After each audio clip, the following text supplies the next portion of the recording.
Hey, Dave here from DC On Screen.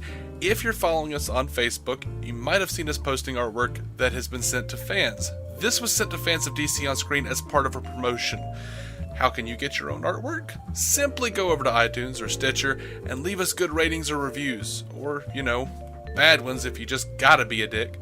And then email us at dconscreen@gmail.com. Tell us who you want us to draw, who you want to draw it, Dave or Jason, and leave us an address. If you like, you can send us pictures of yourself with the drawing after we send it, and we'll post it to our Facebook page where you can tag yourself. This promotion ends March 31st, by the way, so you have to get those reviews in. Jason, do you have anything else to add? It's a little for a lot, Dave. It's a little for a lot. It is a little for a lot. We try so hard. We need your help. We're asking. Our humble offering. Humble, like pie. Anyway, man, settle back, listen to a brand new episode of DC On Screen starting right the hell now. Welcome in to episode 131 of DC On Screen. I'm your host, David C. Robertson. This is my co-host, Jason. Hi. And today we are talking about Supergirl 116. I couldn't read what I wrote. 116 Falling. That's what we're talking about. So, interesting tidbit. This is the series low for on the ratings. See, that's ridiculous. All of those people. 6.53. God, that is down a good half a million for them from the previous kind of. I mean, they were getting low sevens. It seemed like most week when it was a bad week. Mm-hmm. But those projected 500,000 people, sir, missed a damn good episode. Yeah. They have my condolences. By the way, we are getting into the time of year where people are getting early renewals. Supergirl has yet to be renewed, but it's pretty much thought to be a sure thing that it'll be renewed for a second season. Right. It's If you look on, I think it's like TV by the Numbers has it as a sure thing, which is just short of yes, we got official word. So this episode was actually pretty good. Oh yeah. I've gone so far. I told you last night, and I don't think you followed me. I've gone so far as to say that if this is the level of achievement that we can expect from this show on a good day, I'm at this point willing to say, God help me, that this is a good show that has bad moments rather than the other way around. I'm willing to say the show is still pretty good. It's okay. I mean, look, for me, that's a giant leap of faith. This is. I mean, I'm almost trembling a little bit. I'm putting myself out there so far with that. Well, yeah, I mean, what you've described is to me the Flash. So we're gonna need you to rein it in a bit. I don't know. They're not there yet. They're not. No. The Flash is a great show that rarely disappoints me. That's true too. This one is, again, the phrasing, a good show that has bad moments. Maybe. Oh man. I thought it was kind of funny Cat being on that View type show. Yeah, what was it? Wasn't that Darlene over there? I think that was Darlene and Sharon Osbourne, of all people. Yeah, Sharon Osbourne was definitely there. I thought that was. I kept looking, kind of going, I'm pretty damn sure that's Darlene, and I don't think they told her they were filming anything.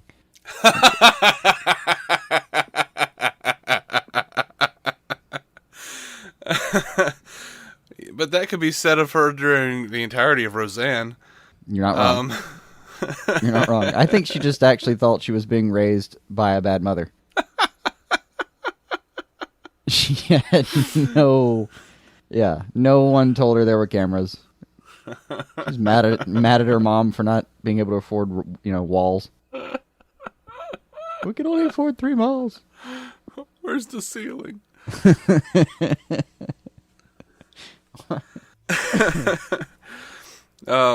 Man, Kara liked being nice to that little girl who was being bullied. That was awesome. Oh man, that made your heart swell. That really did. I got a little choked up. Yeah, it did. Misty-eyed. Come on. In this community, we've all a lot of us have faced a bully here and there, and man, maybe that's what you related to, or maybe I don't know, but man, it was nice to see that little girl have some backup. Mm-hmm. You know what would have been cool though? If Supergirl showed up and was like, haha, blah, blah, blah, we are friends. And the bully girl was like, whatever, you're lame. You're not as cool as Batman.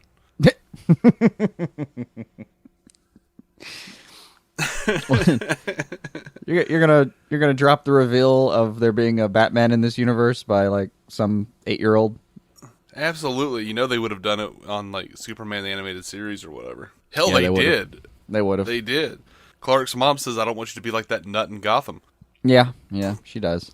She absolutely does. So yeah, absolutely. Let's do this. But at least by that point, you'd already had Batman's animated series, and then you got Superman's. Mm-hmm. So he was established. Like when I learn, and I hope that I do, that there's a Batman roaming around in Supergirl's world. Mm-hmm. Or for God's sake, give me at least a Nightwing.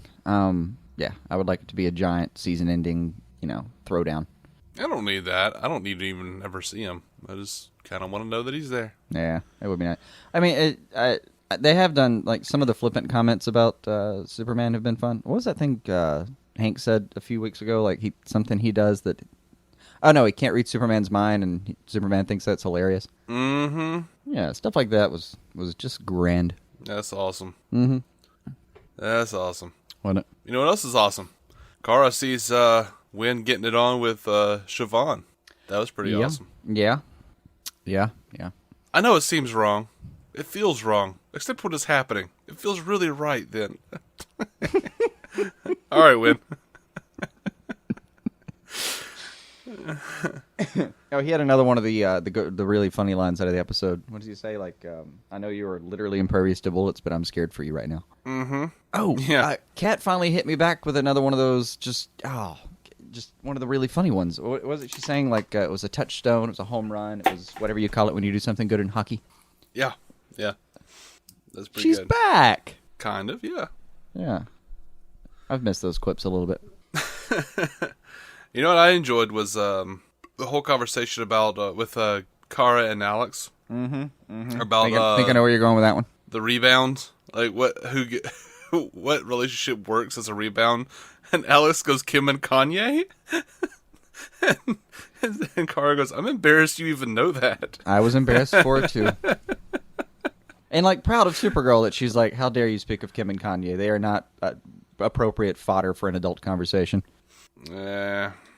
And yet here we are. I know. I feel better having mocked it, though, at least. Were you?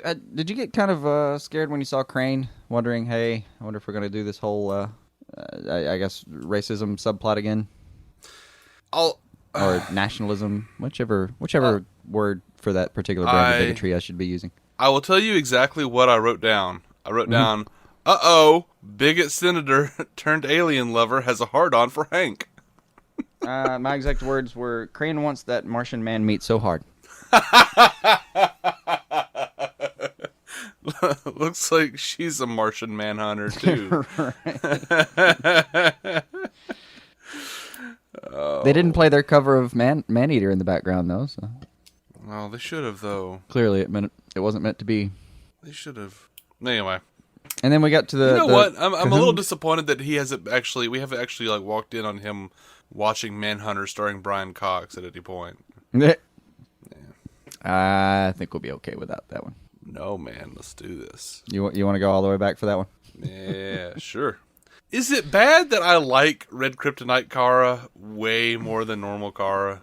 Like, right up until the point where she puts on that black outfit, I like her more. Yeah, she was Once she gets the outfit on, the skin-tight outfit, she acts like Astra, and I can't handle it. Yeah, she felt like a little Astra non-spinoff, which I wasn't digging. Mm-hmm. But, yeah, before that, see, the Red Kryptonite's neat to have in this kind of universe, because this is all the shit that she's been thinking anyway, and, it's, what are we, you said 16 episodes in now, and they finally get to say, like, you finally get to see her dark side, like her real dark side, the stuff that she doesn't even like thinking about. This is like the musical episode of Buffy. Right. Except with no singing. Thank God. It would not have fit in this episode. I don't know. Get Joss writing it. Maybe. Well, yeah. I mean, if you pull the Joss card, you can make about any damn thing work. But he's like fetal position over in the corner screaming, "No more superheroes!" I don't want to. He'll never come back to DC. Wait a minute. Every time DC calls him, is like, he just picks up the phone and goes, Wonder Woman, and hangs up on him. Yeah. I think that's what happens. They're like, but Joss, it's a girl. Supergirl. It is tempting. Don't tempt me. I haven't seen my wife in 4 years. All right, first off, Alex, you're getting killed off. Mm-hmm. We have to have something to motivate Supergirl. Well, I mean, like, what kind of killed off? Like, I might come back. Like, no, we're going to do a frame. Like, we're going to pan out on the body. Like, oh. Mm-hmm. Mm-hmm. Your body will be shown, not moving. Oh. So... It'll be the fault of some unsuspecting C-list character that heretofore had done nothing important. Yeah. Talking about you, Andrew, and whatever that dude that got flayed name was. Warren and Jonathan. Warren and Jonathan. There we go. All right, I'm done now. I am sad that I know that, but... Memory lane achieved. My gosh, do I know that. They're even in the comic books. John, like, yeah. I think both of them, actually. Yeah. Anyway. Yeah. And when Warren's, like, I think it's Conversations with Dead People, when Warren's ghost tells Andrew to stab Jonathan and they play Blue. Sorry. I get what you're saying there with Supergirl. First of all, yeah, man, she can dress snazzy when she wants to. That is an adult. That's yeah. I mean, she's right though. As soon as she changed her wardrobe, and that's a real life thing. You dress kind of how you want people to perceive you in a lot of ways, and yeah, she does well. But her like fighting the Cahoon, what I tell you earlier, the Dolph Lundgren post beehive attack. Mm-hmm. Her fighting him though, like what did she tell him? Like it's like the blah blah blah for the story. My mom sent you to jail. Blah blah. Want to fight about it? I got chills with the want to fight about it. For instance, that was I loved that. Yeah. Her telling girl whose name I refuse to pronounce correctly. Siobhan. Wouldn't help me if I saw the name. I've seen the name and I still don't know what's going on. But yeah, like her telling her like, well, don't be jealous or do. I don't care. Damn, girl. Damn. Like you could see that part of Wynn felt bad and the other part of him just wanted to give her like a high five and a snap, Mm-hmm. Yep. I don't know, man. I liked her a lot more. I did. I really did like her. I mean, I don't want to. I don't want her to stick around. I do. She should keep a little bit of that. I think they're going to. None of these characters. This isn't one of those TV episodes where like things go back to where they were at the beginning. No, man. All kinds of shit happened. Yeah, but I mean, a lot of stuff happened where you can't really go back completely. But at the same time, I mean, what was the word Kat used for it? Brazen. Mm-hmm. Yeah. They should keep some of that with her. Like she should actually be a little more brazen. Her her fucking argument with the latte and taking her cat's elevator was it's gorgeous. It was absolutely gorgeous. Mm-hmm. And what did she say? I liked how Kat took it too. She said like what brazen, something about like it looks good on you for now or something like that. Yeah, I don't know. It was something not mildly threatening. Mm-hmm. Kat specializes in that. It's wonderful. I even like that she made a good point with Hank. She says you talk about honoring your people, but you refuse to be one of them. Yes, that was. Yeah, that's awesome. Yeah. That's a good point. Which showed up later in the episode. Thank you, suddenly hotter Supergirl. Right. Dude, it's what I loved about this episode though. Like this is why it's it's kind of a man. I didn't know you had this in you because everything has to change post this. I mean, not forever, but at least for a few weeks. Everybody's got to deal with stuff. I mean, well, not next week because I think they're on hiatus again for one more week. But here in a couple of weeks, we come back and like, I think Wynn's maybe the least affected of all these people because his hookups kind of not going to be around anymore. Oh well. Except she is. If you've seen the promo. Oh, I haven't seen the promo for next week. Is she going to stick around? We know she's going to be Silver Banshee, but yeah, is that coming soon? I don't. Probably. I mean, I think she's Silver Banshee by the time Flash is running around over there. So no, she's supposed to be Silver Banshee and Livewire fighting Flash and Supergirl, which makes me happy even saying it out loud. And yeah, I guess that's supposed to be on the yeah. But the promo for the next episode is her like sitting with Wynn at a table somewhere and just saying, "I hate her." Okay, you hate Supergirl or Kara because she did exactly the thing that you've been doing to her for weeks now. Right. She did it one day. Beat you at it. And beat you at it. Like, come on. Even among haters, you got to respect game, right? I mean, it wasn't even really game so much as it was just dumb of Siobhan to leave up an email to Perry White on her computer in the first place. But I thought it was kind of a weird. I don't know. I thought it was weird to just print it out. That was a laptop. Just pick it up and take it to Kat. Don't delete the email and print it out and all that. No. She like a tablet even. I mean, she needs to print it out. She should print it out. I might print it out too, but just take it right in there. No. I even love what Kara said to her when she was like, well, I guess that's your exit. Like, okay. Mm-hmm. Okay. Mm-hmm. Yeah. Or that's your exit. I guess I didn't even say that right, but whatever. Who cares? Yeah. About half of my notes are just reiterating how much I like Red Kryptonite Kara, actually. You liked her at the club, too? Right. She got a little too far on that one, but she got a little handsy. I still kind of did when she called Lucy the poor man's Lois Lane. I was like, oh yeah, that was still pretty good. Apparently, though, James is a man of indomitable will. Mm-hmm. That would be a lot to walk away from, man. But good for him. Oh yeah, he's like, I can't believe you called her that. Why would you say that? Yeah, it was weird. Oh, here's the weirdest part though was like she starts to take off his glasses and he's like, no, what are you doing? Like, oh my god, all these people in the dimly lit club with fucking like strobe lights that are half drunk and half on ecstasy might actually put it together. Yeah. Yeah. No. Well, they might. Just the right combination of drugs and poor lighting. Oh. They're all reporters. They're all reporters, Jason.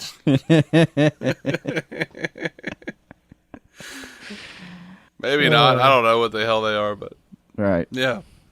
I liked when she threw Kat off the balcony. I thought that was coming too. I really did. I don't know why. Yeah. They didn't. It wasn't like they heavy-handed it or anything. It's just had a feeling they were on that balcony for a reason. I liked it. And Kat's comment later, I was like, "You didn't scare me. A base jumped off Mount Kilimanjaro." Okay, you scared me a little. Okay, you scared me. Yeah, I like what she told her, true power is deciding who will live and who will die. Don't ever call me again. That was awesome. That was bold, right? That was awesome. Yeah. I love that they threw Maxwell Lord in jail again. He just comes in and goes, that was me. And they just throw him in jail. They're like, nope. We're not comfortable having this conversation without a pane of glass between us. If you'll step into your usual abode. He's like, We've kindly kept your Netflix subscription open. You'll find that all of your titles are current. I did watch one season of the... What? Oh, I hated that Hank turned himself in. I did, and I haven't yet seen the point of it. I don't know what he's going for there. Like that was the one... that was really the one thing in this episode that was kind of loose for me. And I wondered if I missed something, so if I did, just tell me. But I kind of get why you wouldn't just fly away, because maybe you want to like stay and face it. Or, well, okay, whatever. Because I guess maybe his plan is... Because at this point, I can hope his plan, I guess, is that he's going to stay, kind of prove who he really is, and work his way back up and like regain everybody's trust as who he actually is. Okay, I can deal with that. I like the little wink, the little Martian wink. That was neat. But man, what's he doing from the jail cell? Like, he doesn't say what happened to the real Hank Henshaw, which I'm pretty sure he's going to come out on the right end of that conversation. It's not like he killed him in cold blood. So why not go ahead and start telling people your story? And really though, like, aside from wanting to regain everyone's trust as, the person you really are, so you don't have to hide from this from the rest of your life from that angle, what good are you doing then from jail? How are you protecting your surrogate, family? Yeah. There's not a lot of point behind it, I don't think. That's one of those things that in like TV shows always drive me nuts, is that like that senator is gonna, like, the senator was like, oh, what did you kill Hank Henshaw? And he just looks at her and I'm like, dude, tell the story. Yeah. Tell the story. Yeah. I don't know, man. Maybe it's just kind of a lead up. Like, he's just staying quiet for now, and that's what we're going to get into in a couple episodes, is maybe what really happened, and that'd be great. I wouldn't mind going back for the flashback scene of that. Yeah. I mean, I think the next episode's called Manhunter, so. Is it? Okay. Yeah. I'll roll with you. I appreciate that. Yeah. Just gotta go with it. Yeah, man. That'd be. I really would. I'd like to get back to how he got to be Hank, I guess. And I kind of hope Max sticks around. I mean, several episodes ago, I was thinking the only thing I wanted to do with this guy was get him back, kind of, but on the on the DEO side a little bit, even if it's an arm's length relationship. Just I got to like him finally, and wanted him to stick around. Right. I just didn't want him to be like this constant silly foil. It just was never. That didn't work for me. What'd you think of the Superman 3 scene?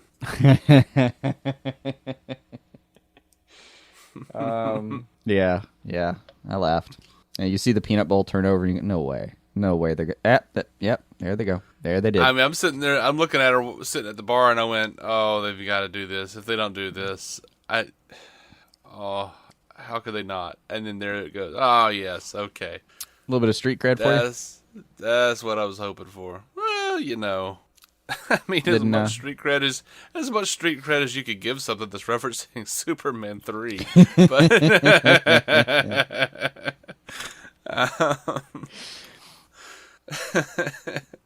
now, if season 201's episode title is A Quest for Peace, are you going to be? Oh, that might be the end of this podcast. Might be the end of it. We might it might implode. Entropy will take full hold. No, I'm sure we'll be there. We'll be there to scrutinize it. But, right. To give it what for?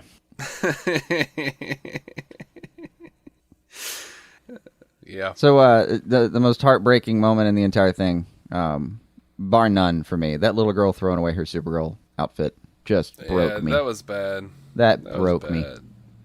I mean, the fire station, you know, it's a nice touch for the moment and everything, but that little girl, damn it. Yeah. I want there to be like a moment later in this show, a couple episodes from now, when she's starting to get everybody's trust back, where we go back to that little girl and she's like in her room stitching on another Supergirl symbol to another shirt or something. Mm-hmm. That will be incredibly rewarding for me.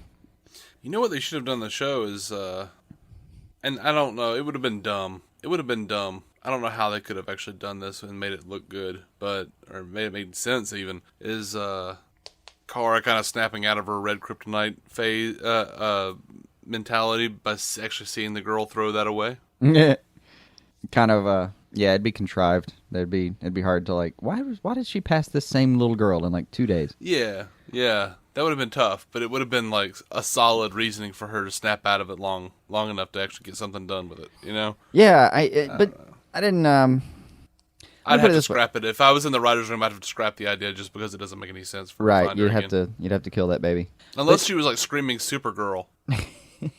Even then, like this Supergirl wouldn't pop over. Yeah, probably not.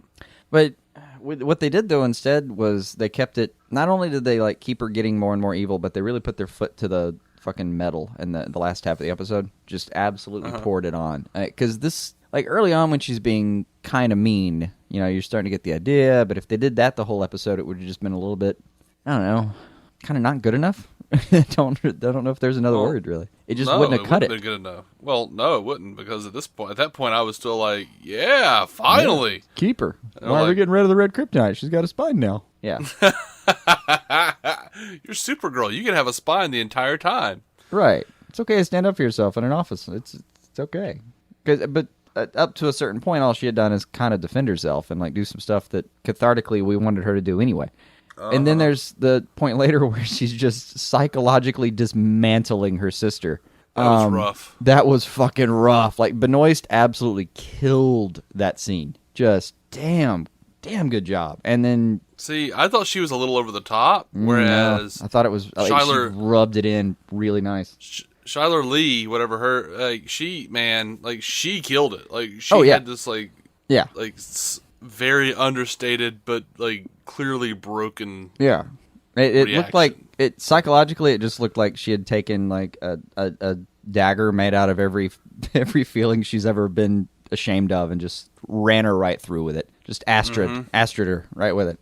Yeah, it was rough, and she did. She played that really well. Like that girl knows how to cry, and she can cry with several different shades. And this was the perfect one. Just like, oh man. It was rough to watch. And even at the end of the episode, like they go back into it. She says like there's some truth to what you said. We're gonna have to work through it. See, like that's what makes me think that's what makes me think the Astra non stuff is like a directorial decision. Mm-hmm. Because Benoist goes into that when she puts on the one piece or whatever. Mm-hmm.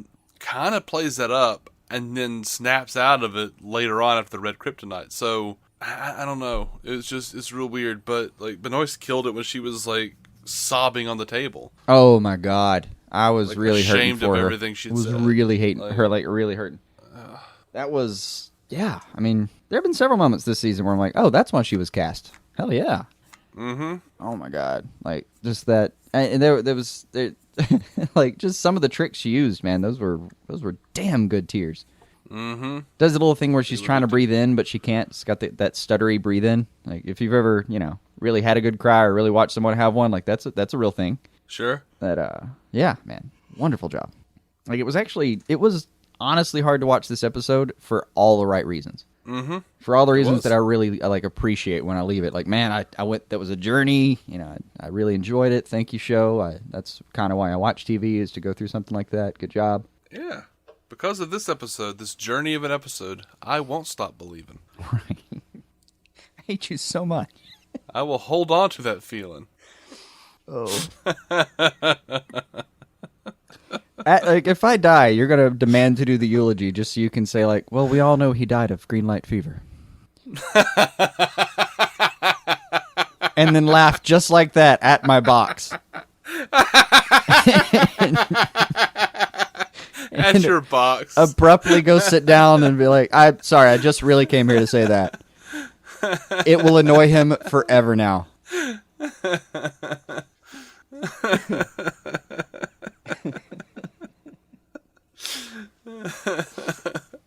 Oh, it hurts. Every time. I think that's all I have to say on Supergirl 1/16. Oh, I only had one more. You. Okay. How did she finally actually said something to James? Yep. Like, you're right. She didn't actually get to say the whole thing she wanted to say because he told her to stop. But I know, and that annoyed me because that's like some CW bullshit. Like, nobody does that in real life. Who's like, don't finish that sentence. I can't deal with that right now. Well, most people... I think you're pretty clearly... I think you know what she's about to say, so I think it's already kind of out. She doesn't have to finish the damn sentence, James.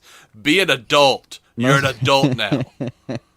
Most people will actually just listen to someone's sentence rather than assume it. But aside from the CW-ness of I need a break, yeah, man, I was so proud of her. Even, I know, she got cut off, and man, that's gotta suck, and man, she had a bad day. She had a real bad day. But, yeah, at least she got to say it. At least it's out there. And I really adored the moment at the very end where she's talking with Kat, and Kat's trying to be supportive. And it seemed like with the day she's had, that was about as supportive as anyone had been, other than, well, I mean, her sister was very supportive, but it was still like, there's clearly a lot broken there. Yeah. So she goes to her mentor. She goes to, like, the person she actually looks up to in all aspects of her life, and just wants to sit there for a little while. Just kind of... And I absolutely do not understand why Cat Grant is the person that Kara wants to look up to. I don't know. Girl has her shit together. Kind of. Well, I mean, she needs Kara to keep her shit together, but... Well, absolutely. But... Like, her family life is a wreck. I mean... Not necessarily. I mean, her boy's still at home eating presumably a cooked chicken. Well, her youngest boy, but her oldest boy is kind of...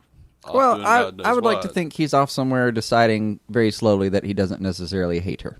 Yes, that's not really indicative of having a life together. No, but it's a far sight different from before, where he just assumed she didn't give one damn. They at least had some good moments. Like there's something to work on now. Yeah, sure. I'm not going to say it's like concrete, but it's at least gravel. I'm just saying, like, even in like her personification, I find it hard to believe that Kara would look up to Cat Grant truly.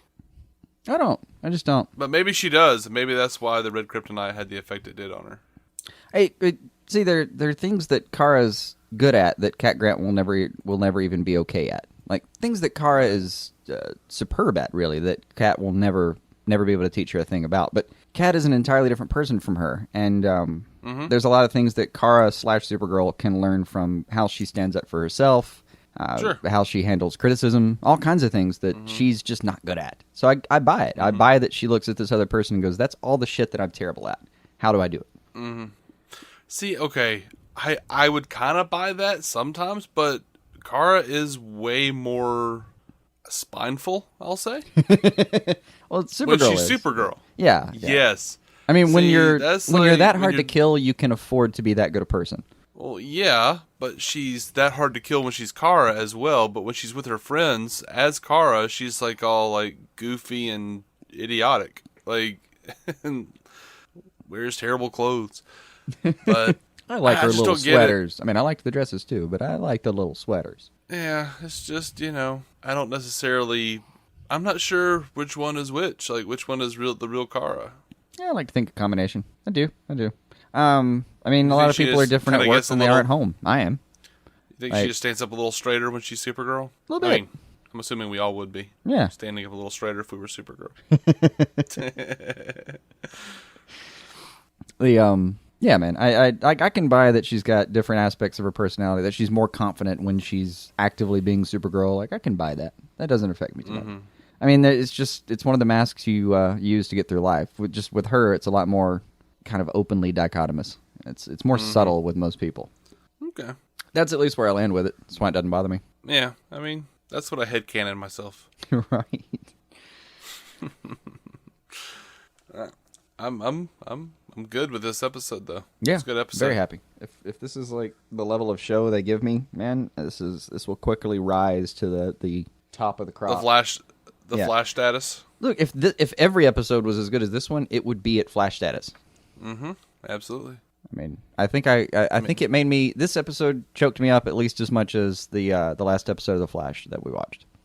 I'm gonna put this out here. This is another universe. So I'm just saying, I'm guessing, I'm not certain, but I'm guessing that there's a Joe West floating around. Right. Every show could use a Jesse L. Martin. Every show. Well, just saying, not writers. That lounge singer version. He was a dick. A little bit, but even but when he had them died, soulful eyes.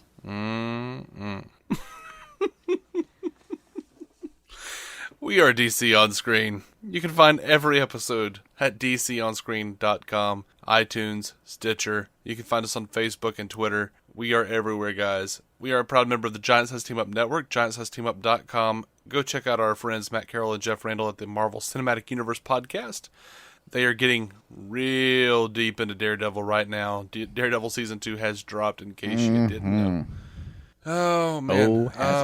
And we will talk to you guys tomorrow with our review of Gotham. Whatever, 114. not one anything. 214. Sorry. It's hard to keep these numbers straight. 214, this ball of mud and meanness.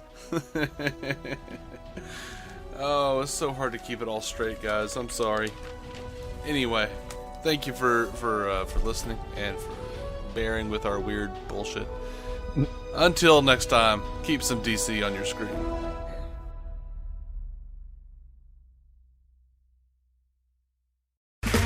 Okay, round 2. Name something that's not boring. A laundry? Ooh, a book club. Computer solitaire, huh? Ah, sorry, we were looking for Chumba Casino. That's right, ChumbaCasino.com has over 100 casino-style games. Join today and play for free for your chance to redeem some serious prizes. ChumbaCasino.com. No purchase necessary. Void where prohibited by law. 18+ terms and conditions apply. See website for details. Here's to choice, to making your voice be heard, to getting exactly what you want, especially when you eat. At Subway restaurants, you choose your freshly baked bread, meats, cheese, and veggies to make a sub that's just right for you. Come in and create yours today. Subway, eat fresh.